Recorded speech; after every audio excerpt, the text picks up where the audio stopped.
सद्गुरू पै माऊली मातोश्री माई यांना प्रथम कृतज्ञपूर्वक वंदन आणि आपण सर्व सद्भक्त सत्श्रोते हो, आपणा सर्वांना आदरपूर्वक नमस्कार. आज सोमवार आहे आणि आपला जो चिंतनाचा विषय आहे ते म्हणजे चला आपण सारे आनंदाने जीवन जगूया. आनंदाने जीवन जगण्यासाठी सर्वात महत्त्वाचं जे असायला हवं ते माणसाकडे शहाणपण असायला हवं. शहाणपण हा सर्व अपायांवरती उत्तम असा उपाय आहे. किंबहुना जिथे शहाणपण नसतं तिथेच अपाय निर्माण होतात, संकट निर्माण होतात, वादविवाद निर्माण होतात, भांडण तंटे निर्माण होतात. म्हणजे शहाणपण म्हटल्यानंतर ज्या व्यक्तीकडे शहाणपण आहे ती व्यक्ती शांतपणे जीवन जगते, आनंदाने जीवन जगते, कोणत्याही वादविवादात न पडण्याची ती काळजी घेते, सर्वांशी आपलेपणाचा संबंध कसा राहील ह्याचा विचार करते. हे सगळे शहाणपणातून होतं.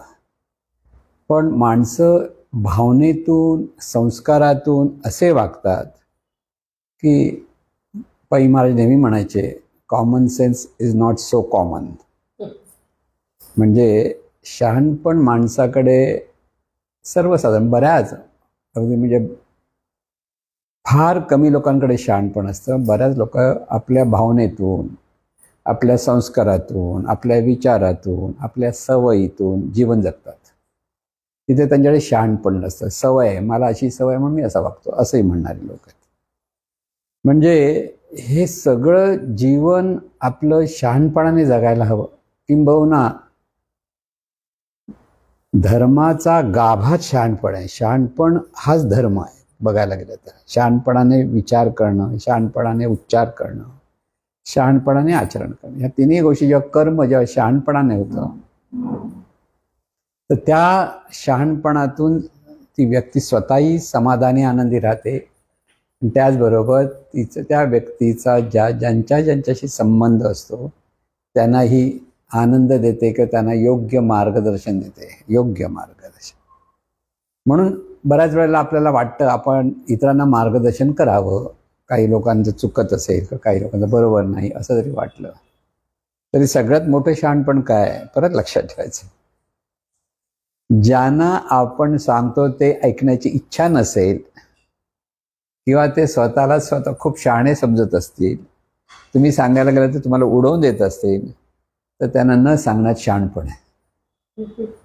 म्हणजे मार्गदर्शन करणं महत्त्वाचं आहे. पण मार्गदर्शन कोणासाठी करायचं? जे ते मार्गक्रमण करण्याची इच्छा धरतात की तुमचं थोडा वेळ चांगला ऐकून घेण्याचा प्रयत्न करतात आणि जेव्हा ते ऐकून घेऊन त्याप्रमाणे वागण्याचा प्रयत्न करत असतील तर अशा लोकांना सांगण्यात अर्थ असतो. नाहीतर बऱ्याच लोकांना ह्या गोष्टीमध्ये इंटरेस्ट नसतो, रस नसतो आणि त्यामुळे त्या गोष्टीत रस नसल्यामुळे ते तुमचं ऐकणार नाही आणि न ऐकल्यामुळे तुमचं उगीच व्यर्थ वेळ फुकट जातो. म्हणजे बघा, तुमचं ऐकून त्यांना आनंदही होणार नाही की उगीच कशाला आमच्या मागे कटकट लावतात असे दृष्टी असते त्यांची. अशा लोकांना सांगू नये. म्हणजे कोणाला सांगावं? जे ऐकण्याची इच्छा धरतात आणि ऐकण्यासाठी ते तयार असतात मनापासून, अशा लोकांना सांगावं. आता असं म्हटलं तरी आता आणखीन एक शहाणपणाचा आणखीन एक भाग सांगतो की जी लहान मुलं आहेत, आई वडिलांना लहान मुलं आहेत, तर वयाच्या 16 वर्षापर्यंत त्यांना जाणीवपूर्वक पुन्हा पुन्हा सांगावं लागतं. कारण त्यांना ते कळत नसतं, त्यांना आवडत नाही, ते उडवू शकतील किंवा त्यांच्या आणखीन बाहेरच्या गोष्टीमध्ये अगदी खूप रस असतो, तर ते तुमचं ऐकणार नाही. पण आईवडिलांनी मात्र युक्तीने, प्रेमाने, कधी दरडावून त्यांच्यावर चांगले संस्कार करण्याचा मात्र प्रयत्न केलाच पाहिजे. म्हणजे इथेही शहाणपण आहे. ऐकत नाही म्हणून सांगायचं नाही. असं बरंच वेळा आमची मुलं ऐकतच नाही, मग काय सांगायचं? तर तिथे मग त्यांच्यावर संस्कार कधी होणार? ते मोठे झालं काय संस्कार होणार आहेत का? आता जर ते आई वडिलांचं ऐकत नसतील, का आई वडील सांगितले म्हणून अभ्यासाला बस म्हणून काही मुलं अभ्यासाला ऐकत नाहीत, अशा वेळेला थोडंसं कडक वागणं हे महत्वाचं आहे. ते कडक म्हणजे काय, म्हणजे उगीच खूप मारलं पाहिजे की वेडावाकडं बोल नाही, पण आपलं एक हळूवार फटका मारला तरी त्या मुलाला कळलं पाहिजे की चेहरा तुमचा असा करा की समोरच्या आपल्या मुलाला, त्या मुलाला आई रागावले की वडील रागावले कळलं पाहिजे. आपण रागवत नसताना जा आता मी काय करत शिकवणार नाही असं जर कोणतं म्हणालं तर त्याच्यात आई वडिलांना शहाणपण नाहीये. लक्षात घ्या, आजचं जीवन एवढं धकाधकीचं आहे आणि अशा धकाधकीच्या जीवनात प्रत्येकाला वेळ फार कमी असतो. त्यामुळे थकतात, कंटाळतात. नवरा आई आणि बायको दोघंही कामाला जात असतात आणि त्यामुळे दोघांनाही वेळ कमी पडतो. पण मग घरी आल्यानंतर तो जो कमी वेळ जो पडतो तो कुठेतरी भरून काढायला पाहिजे की त्यासाठी एकत्र जेवण करणं, कारण वेळ कमीच असतो. मग परत हल्ली मोबाईल आणि टी व्ही असतातच, टी व्हीमध्ये बघत बसलं, मोबाईलमध्ये तर बोलणं हे होतच नाही. एक सुसंवाद साधणं ही शहाणपणाचं लक्षण आहे. मुलं ज्यावेळेस शाळेतून येतात किंवा एकत्र बसतात आईवडिलांना, तर मुलांना दिवसभरात काय केलं, काय काय केलं, काय काय कोणी शिकलं, कोण कसं भेटलं, काय काय घटना घडल्या, ह्या मुद्दाम विचारायला लागतात. आणि तिथे शहाणपण आहे, कारण मुलं तुमच्याशी जेव्हा सुसंवाद साधायला लागतात तेव्हा त्यांचं काही चुकतं, काही वागण्यात बोलतात, कधी कुठे मारामाऱ्या करतात, कोणाच्या बद्दल वेडवाकडं बोलतात. तिथे त्यांना चांगले संस्कार देणं हे आईवडिलांचं कर्तव्य आहे. हे असं कर्तव्य निभावण्यात शहाणपण आहे. लक्षात घ्या, छोट्या छोट्या गोष्टीत, प्रत्येक गोष्टीत माणसाने शांतपणे विचार केला पाहिजे, योग्य की अयोग्य. योग्य अयोग्य म्हणजे काय, आपण जे करणार त्याचा परिणाम काय होणार, आपण जे बोलू, आपण जे वागू, आपण जे विचार करतो त्या विचारांचा परिणाम पुढे काय होणार, त्याचा जर विचार आपण व्यवस्थित केला, परिणामाकडे लक्षात, चांगला परिणाम घेण्यासाठीच आपल्याला कर्म करायचं. म्हणजे कर्माजवळ कर्माचा आहे, बरोबर. फळ आता अगदी परमार्थात तेच सांगितलं, कर्म करायचं प्रत्येकाने, पण फळ त्याच्या प्रारब्धानुसार किंवा परमेश्वराच्या इच्छेनुसार त्याला मिळेल, त्या फळावर त्याचा अधिकार नाही.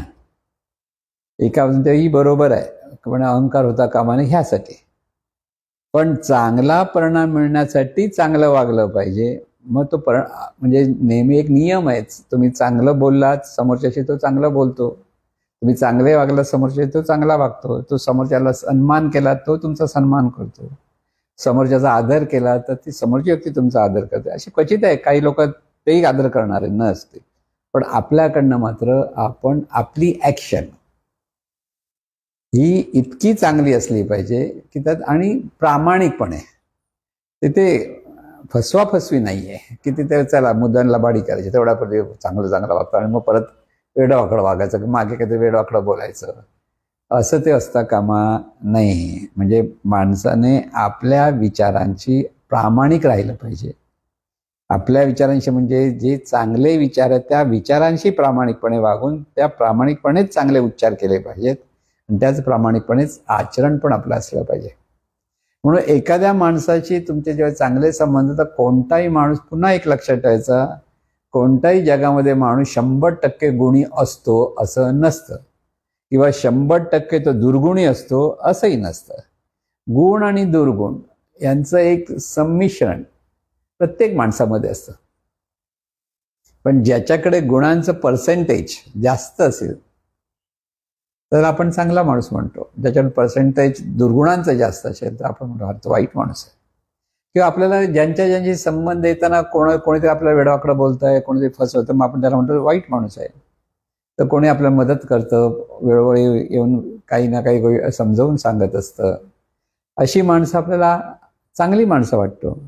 पण एक महत्वाचा मुद्दा लक्षात ठेवा, एका ठिकाणी एखादा माणूस चांगलाच वागत असेल तर ती चांगलीच गोष्ट आहे, पण तोच माणूस दुसऱ्या ठिकाणी वाईट वागतो. हे असं का होतं, तर त्या परिस्थितीमध्ये त्याचे विचार बदलत असतात आणि त्या विचाराप्रमाणे तो वागत असतो.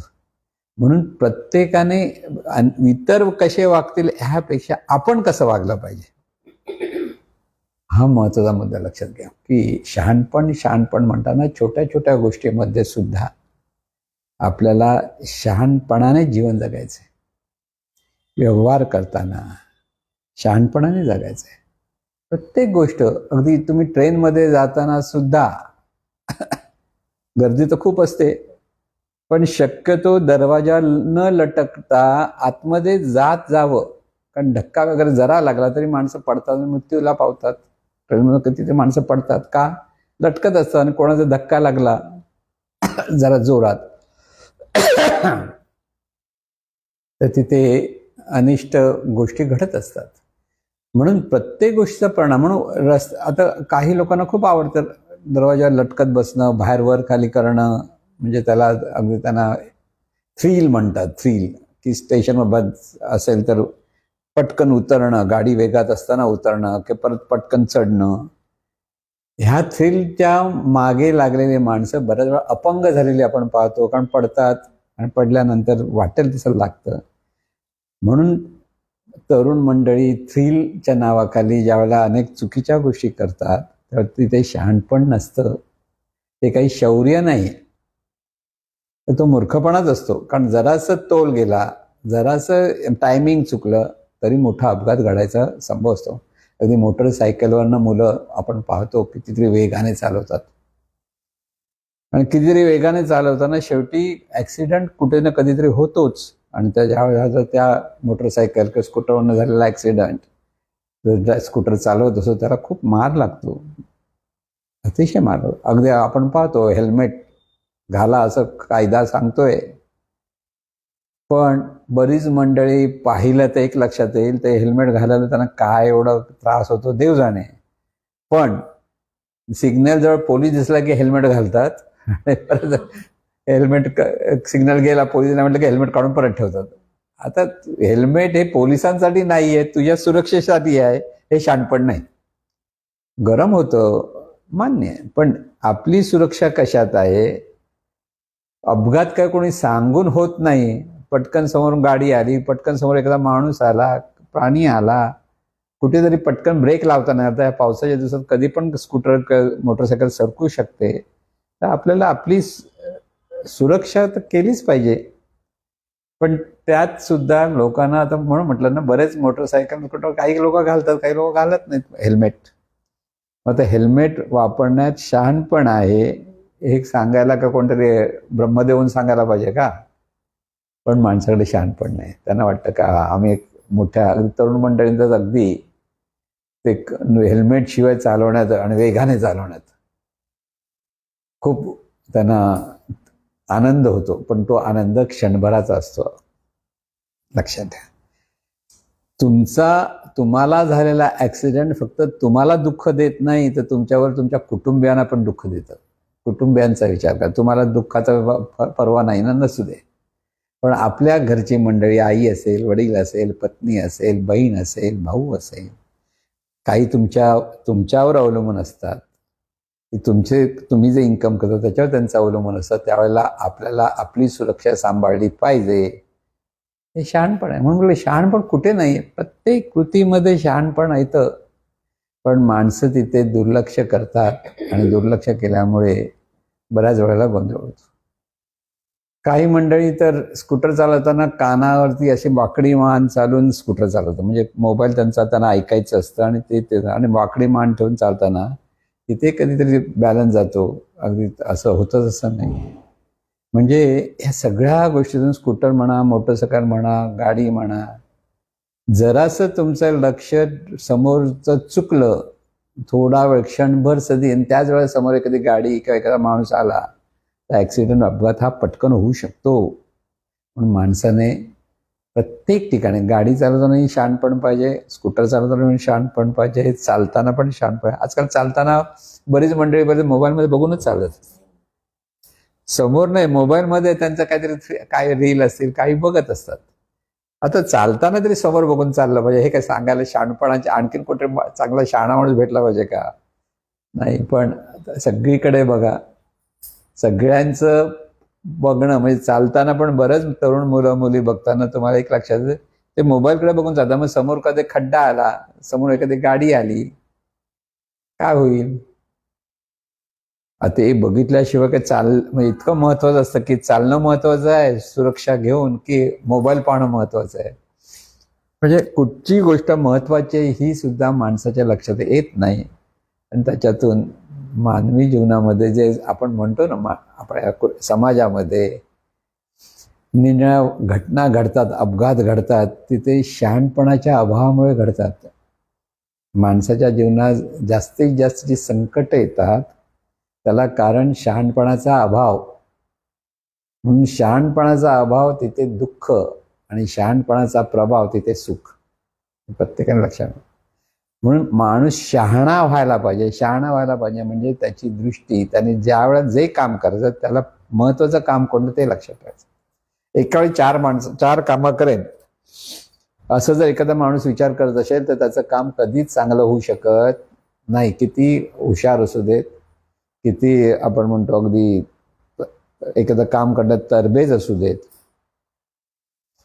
तर एकाच वेळेला 2 कामं 3 कामं करेन असं म्हटलं तर ते शहाणपण नव्हे. कारण आपलं मन एका वेळेला एकच काम करू शकतं. मनाचा नियम आहे तो, बहिर्मनाचा नियम आहे. अंतर्मन एका वेळेला सहजपणे त्याच्यानं काम होतं. त्यामुळे ते सहजपणे एका वेळेला 2 कामं 3 कामं होऊ शकतात, होतातच असं नाही. पण बहिर्मन म्हणजे जाणीवपूर्वक आपण जेव्हा काम करत असतो त्यावेळेला ते एकच काम लक्षपूर्वक करण्यातच शहाणपण आहे. लक्षपूर्वक करा. जे काम आहे ते परफेक्ट व्हायला पाहिजे, ते संपूर्ण आपलं लक्ष असलं पाहिजे. ज्यावेळेला आपण संपूर्ण लक्ष देऊन काम करतो त्या सहजपणे आपण वर्तमान काळ जगत असतो. हे त्याच्या मागचं रहस्य आहे. जितकं वर्तमानात राहतो तितकं आपल्याला शांती मिळते. कोणतंही काम म्हणजे अगदी प्रवचन ऐकायचं तर अगदी प्रवचन लक्षपूर्वक ऐकलं पाहिजे. मग इथे तिथे गाणी ऐकतं हे झालं तर ते कळणार नाही. पण ज्याला लक्षपूर्वक म्हणजे पै माऊली नेहमी म्हणायची, कानात जीव आणून वाच ऐका. का असं?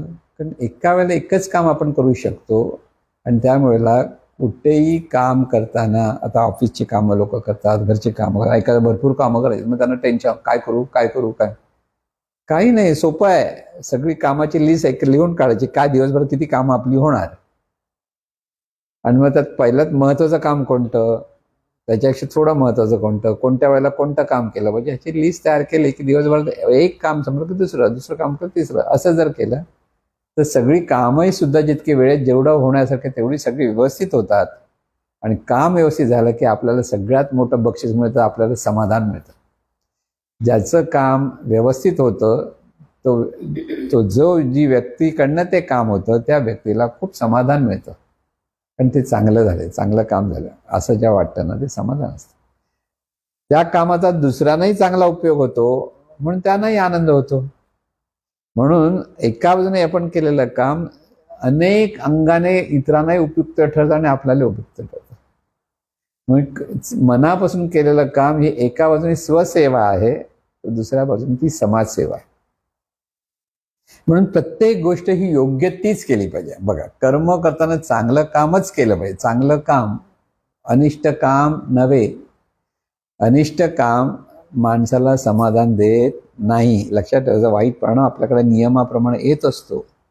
म्हणून निसर्ग नियम लक्षात ठेवून जीवन जगण्यात शहाणपण आहे. आपण पारंपरिक काही रूढी आहेत, परंपरा आहेत की आमचं घराण्यात असंच चालतं, ह्या अंगाने आम्ही करायचं आहे, ते जर निसर्ग नियमाच्या विरोधात असेल तर माणसाने शहाणपणाने निसर्ग नियमाच्या सुसंगत असलेलंच कर्म केलं पाहिजे. ह्यासाठी सुद्धा शहाणपण पाहिजे. शहाणपण कुठे नाही म्हणाल तर साध्या साध्या गोष्टीमध्ये जीवनामध्ये खूप शहाणपणाची गरज आहे. आपण एकमेकाबद्दल जे अनिष्ट चिंतन करतो, एकमेकाबद्दल अनिष्ट भावना धरतो आणि त्याच्यातून आपल्याला काही आनंद होत नाही आणि समोरच्यालाही आनंद होत नाही. लक्षात घ्या. उलट अशा वागण्यातून आपलं मनही आपण दूषित करत असतो आणि त्याच्यातून आपल्या मनामध्ये द्वेष, मत्सर ह्या गोष्टी भरत असतात आणि त्याचा वाईट परिणाम आपल्यालाच मिळतो. म्हणून कोणावरही रागावणं किंवा कोणाचाही द्वेष करणं याचा असा अर्थ असतो की विष आपण प्यायचं आणि दुसरा मरतो का त्याची वाट पाहायची. म्हणजे किती मूर्खपणा. म्हणून उगीच कोणातरी दोष देणं, कोणाची निंदा करणं, कोणाला वेडवाकडं बोलणं किंवा कोणाची टिंगल करणं की कोणाचा तरी अपमान करणं, या सगळ्या गोष्टी अनिष्ट आहेत. त्याच्यावर माणसाने सावध राहा. अगदी विनोद म्हणून सुद्धा त्या गोष्टी करू नयेत. काही लोक विनोदासाठी, ते विनोद व्हावा म्हणून असं आम्ही विनोदासाठी करतो. कारण ज्याच्याबद्दल तुम्ही करता त्या माणसाला अतिशय दुःख होतं. कोणालाही आपल्याबद्दल वाईट बोलायला आवडत नाही. कदाचित त्या माणसाचं वागणं वाईट असेल, चांगलं असेल, ते त्याच्या माणसाच्या कर्मावर असतात. पण आपण त्या ठिकाणी कसं वागलं पाहिजे, आपली ॲक्शन कशी असली पाहिजे, ही फार महत्त्वाची गोष्ट आहे. ही ॲक्शन आपली चुकते. म्हणून आपल्याला हे शहाणपण जीवनामध्ये, म्हणून म्हटलं ना, सकाळी लवकर उठायचं हेही शहाणपणच हवं. किती वाजता उठायचं, किती तास काम करायचं आहे, किती वेळा आराम करायचा आहे, आपल्या वाट्याला कोणतं काम, कोणतं कर्तव्य आहे, असा सगळा विचार माणसाने केला पाहिजे. गंमत अशी असते की भारतीय संस्कृतीमध्ये लवकर उठा, लवकर कामं करा, म्हणजे त्या वेळेत ती कामं करा, लवकर उठा, हे सांगितलं. पण आजच्या काळामध्ये इतकं धकाधकीचं जीवन, सगळ्यांना लवकर उठता येत नाही. मग त्यांनी काय करावं? त्यांनी त्यांच्या वेळेप्रमाणे त्यांच्या दिवसाचं नियोजन केलं पाहिजे. माणसाला झोप ही 8 ते 9 तास उपयुक्त आहे, खरं 8 तासच उपयुक्त आहे. बाकीचे 16 तास त्याचं नियोजन त्याच्याकडे जर असेल तर तिथे शहाणपण असतं. म्हणजे विद्यार्थी असेल, त्यांनी 16 तास आपल्याला मिळतात, त्याचा उपयोग कसा करायचा? शाळेत किती तास जातात, काही मुलांना ट्युशनला जावं लागतं, त्याचे किती तास, सगळं त्याचं टाईम टेबल बघावं त्यांनी. आणि त्याच्यातून उरलेला वेळेत आपण त्या वेळेचा कसा चांगला उपयोग केला पाहिजे ह्याचा विचार केला पाहिजे. पण अशा वेळेला मुलं काय करतात? टी व्ही बघत बसतात, सिरियल बघत बसतात, काहीतरी नको नको त्या गोष्टी बघत बसतात, किंवा गेम खेळत बसतात. त्याच्यातून काय मिळतं? काही मिळत नाही. नुसतं आपण आपला वेळ फुकट घालवत असतो. आणि हे फुकट घालवणं म्हणजे शहाणपण नव्हे, मूर्खपणाच असतो, स्पष्ट सांगायचं असेल. म्हणून मोबाईल ही सुंदर वस्तू आहे. गरजेच्या वेळेला तिचा अतिशय चांगला उपयोग होतो. की आजकाल स्मार्टफोन आहे, तेव्हा काही आपल्याला हवं नको असेल ते त्याचाही तिथून आपल्याला उपयोग करून घेता येतो. पण तो मोबाईल किती वापरायचा यासाठी शहाणपण हवं. प्रत्येक गोष्ट चांगली आहे, वाईट कोणतीच गोष्ट नसते. तिचा वापर कसा करायचा हे जे आपल्याला कळतं, योग्य तोच वापर केला पाहिजे, योग्य त्याच वेळेपुरती तो वापर केला पाहिजे, तिथे शहाणपण पाहिजे. पण आपण मोबाईल पाहताना काय लोकांना रील पाहायची सवय, की गेम खेळायची सवय असते, तासन तास तिथे जातो, कळतच नाही.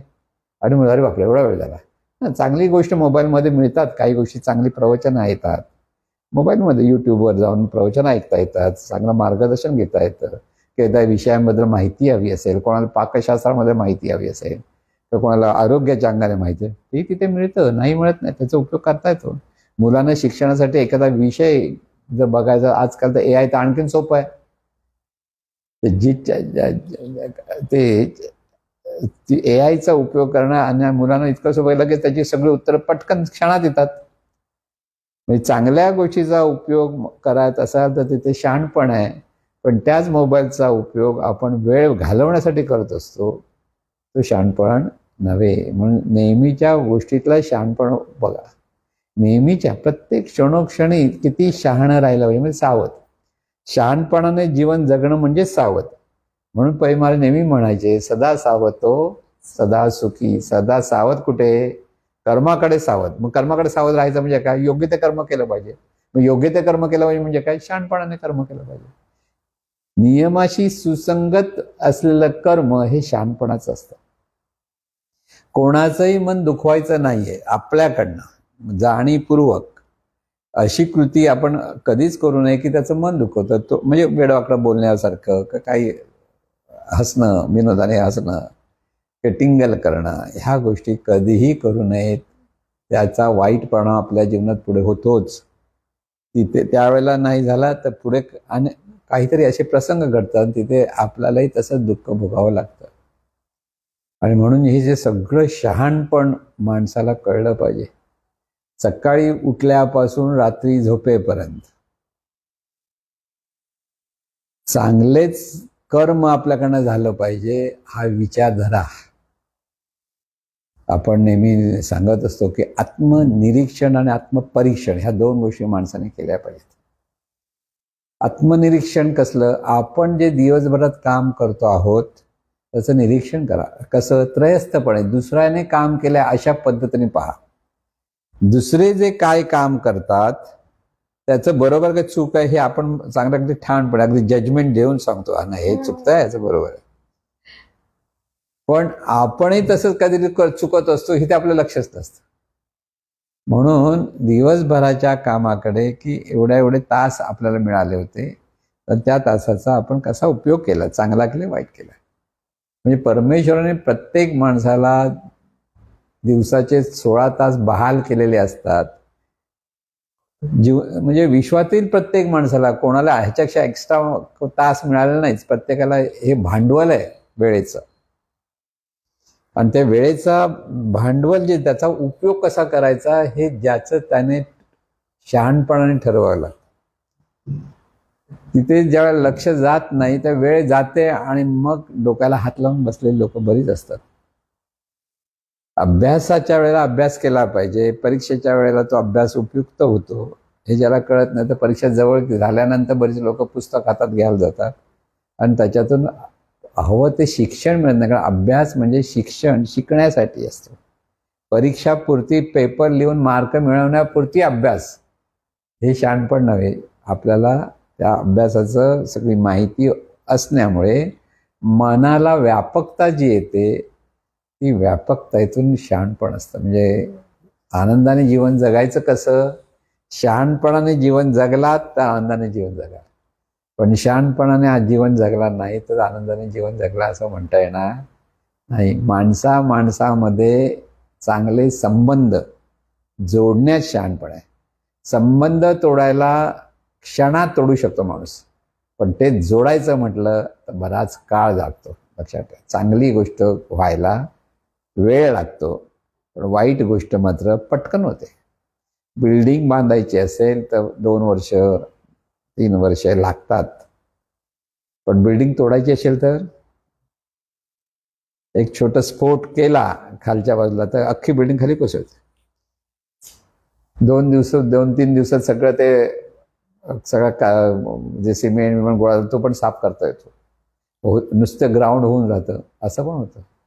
पण ते करायचं असेल तर त्याला वेळ लागत नाही. पण कन्स्ट्रक्टिव्ह म्हणजे नियोजन पद्धतीने चांगल्याच गोष्टी जर आपल्याला करायच्या असतील तर माणसाला वेळ लागतो, पण त्या वेळेचा उपयोग तो चांगला कर्म चांगलं करण्यात वेळेचा उपयोग आहे. पण ते कर्म बिघडवून करण्यात वेळेचा आपण वेळ फुकट घालवला असा त्याचा अर्थ असतो.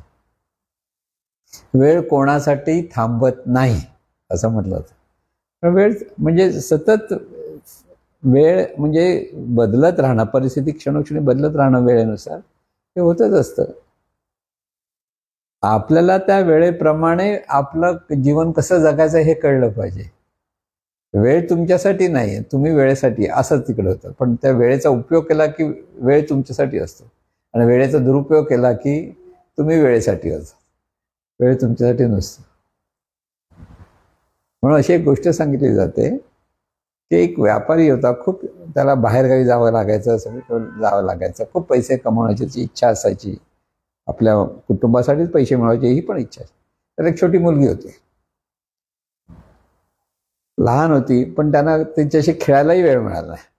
बघता बघता ती 17-18 वर्षाची झाली. त्यांच्यानंतर लक्षात आलं, बापरे ही एवढी मोठी पण झाली म्हणजे. आणि मग त्याला वाटलं, अरे आपण ह्या मुलीवर खेळलोच नाही. ज्या वेळेला आता त्याला वाटलं तरी त्याचा उपयोग काय, की ती मुलगी लहान होणार नाही परत, किती वेळ परत येणार नाही.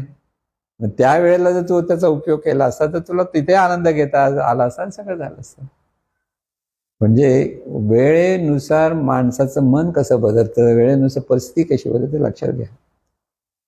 मला आठवतं, आमचा एक मित्र होते, ते बाहेर गावी आहेत. वर्षानंतर ते घरी आले आणि मुलगी त्याच वेळेला शाळेत वेळ जात होती. अतिशय चांगली मुलगी, ओबिडियंट मुलगी, सगळं असतं. आता ती 16 वर्षाची झाली होती. तर ते म्हणाले, अरे या मुलीमध्ये फरक किती झाला, पूर्वी मी म्हणेन ते पण ऐकत होती, आता ती मला शिकवते.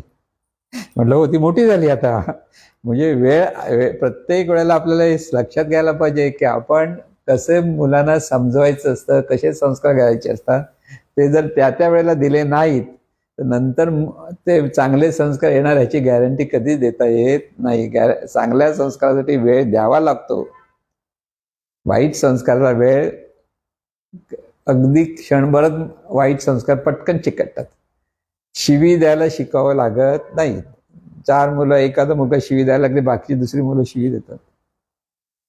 पण ओव्या म्हणा, श्लोक म्हणा, प्रार्थना म्हणा शिकावं लागतं. ती प्रार्थना म्हणायला येणार नाही, कोणाचं भलं व्हावं म्हणायला कोण येणार नाही, त्याला ते संस्कार यावेच लागतात. म्हणून ह्या सगळ्या गोष्टी लक्षात ठेवायचं आहे. आनंदाने जीवन जगायचं ना तर शहाणपणाने जीवन जगायचं. सोपा मार्ग आहे. जिथे शहाणपण आहे तिथे आनंद आहे, तिथे मन समाधानी आहे, तिथे मन स्थिर आहे, शांत आहे. म्हणून सत्कर्मातून मन स्थिर होतं आणि दुष्कर्मातून मन अस्थिर होतं. ज्याच्याकडे दुष्कर्म आहे, कोणाचं वाईट करण्याची, अनिष्ट गोष्टी करण्याच्या काही लोकांना हौस असते, कोण पुढे जातो त्याचे पाय कसे खेचायचे अशा गोष्टी पाहणारे लोक असतात. त्यालाच मग लोक राजकारण म्हणतात. राजकारण नाही, ते अराजकारण आहे, कळलं ना. आणि म्हणून हा सगळा जर विचार आपण केला तर रोजच्या जीवनामध्ये आपल्याकडे शहाणपण किती आहे आणि किती नाही याचा विचार आपण हळूहळू करूया. आणि प्रत्येकाने शहाणपणा, याचा हेतू एकच, हे सांगण्याचा हेतू मागे काय, प्रत्येकाने स्वतः विचार करा. शहाणपणा प्रामाणिकपणे विचार करा, ही योग्य आहे का योग्य, आपण करतो ते योग्य का योग्य. आणि योग्य कशाच्या बेसवर आहे, ॲक्शन रिॲक्शनच्या बेसवर आहे. तुम्ही जी ॲक्शन करा त्याची रिॲक्शन चांगली होणार असेल तर योग्य, त्याची रिॲक्शन चुकीची वाईट होणार असेल तर अयोग्य. म्हणून जीवनाच्या अंगाने आपल्याला हे शहाणपण शिकण्याचा आपण प्रयत्न करूया आणि सगळे शहाणे होऊया, म्हणजे सगळेच आनंदाने जीवन जगूया. म्हणून सर्वांनी आनंदाने जीवन जगावं आणि जगूया ही सद्गुरूचरणी प्रार्थना. हे ईश्वरा सर्वांना चांगली बुद्धी दे, आरोग्य दे, सर्वांना सुखात आनंदात ऐश्वर्यात ठेव.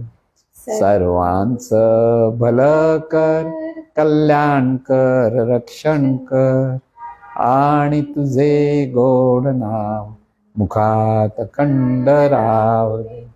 सद्गुरुनाथ महाराज की जय.